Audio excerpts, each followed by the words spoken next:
Alam ko na. Alam ko na kung bakit hanggang ngayon hindi natutupad ang pangarap mo. Meron ka kasing, gusto mong malaman? Sige, sasabihin ko sa'yo. Masipag ka naman, nagsisikap ka naman, pero bakit hanggang ngayon hindi pa rin natutupad ang pangarap mo? Alam mo kung bakit? Ito kasing dahilan doon. Kasi mayroon kang katiting na pagdududa na mahirap maabot yung pangarap mo. Yun yun. Huwag mo kasing hahaluan ng doubt o kaya ng pagdadalawang isip kung tama ba na hingin mo o hilingin mo ang bagay na yon. O kaya naman minsan, iniisip mo kaagad na imposible.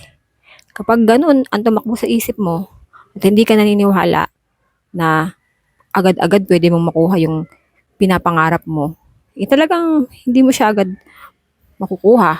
Hindi agad matutupad yung mga gusto mo. Kaya, kung ako sa'yo, pag-aralan mo na huwag magduda. Maniwala ka na lang na kayang-kaya mong maabot kahit ano pa ang pangarap mo. Kahit yan pa yung pinakamataas na star, ha? O basta kahit parang iisipin mong imposible. Walang imposible. Walang imposible. Tandaan mo yan. Huwag kang magduda. Lahat posible sa mundong ito. Basta maniwala ka lang. Ha? Maniwala ka. Okay? Okay?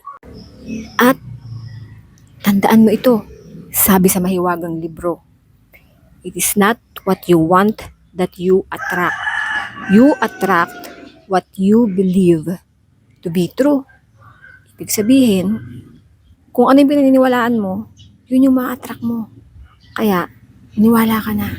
Maniwala ka na.